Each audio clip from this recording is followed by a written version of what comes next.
My interest in the American Civil War starts back with my family. A lot of East Tennesseans grew up hearing about their family history, whether they fought for the North or fought for the South.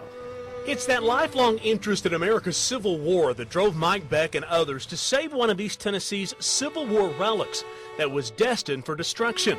We came within weeks of losing the structure. It was almost purchased and most likely tore down for a commercial retail store. And some of us got together and said, hey, if we're ever going to do anything to save a piece of our history, we need to step up. The house sits in the Russellville community of Hamlin County and was once home to one of the South's most famous generals. General James Longstreet, at this point in time, he stayed here at the Nenny home from December the 22nd of 1863 to January the 29th, 1864. On his march from Knoxville back to Virginia, he received independent command of all Confederate forces in East Tennessee. So that's when he mustered his troops together and had the Battle of Bean Station. And after the victorious Battle of Bean Station, they came across the Holston River and went into winter quarters here in Russellville, Morristown. General Longstreet's East Tennessee headquarters remains mostly original. These are the original hardwood floors that General Longstreet and his staff walked upon.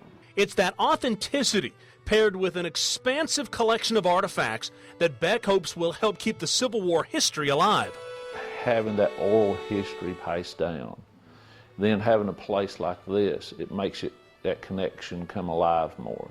And what's interesting is the visitors that come through this place, especially people that's retracing their family history, their family's footsteps that fought here with the Confederate forces or the Union forces. This gives them that bridge, that connection to the past. Beck is passionate about that history for many reasons and says you can still feel the effects from America's Civil War right here in East Tennessee. At that time here in East Tennessee, it stripped the land of a lot of resources. It was one of the harshest winters on record. Men and animals froze to death. It scarred the land for a long time. Some fought for the North, some fought for the South. Some of those divisions carried on after the war because of the brutality.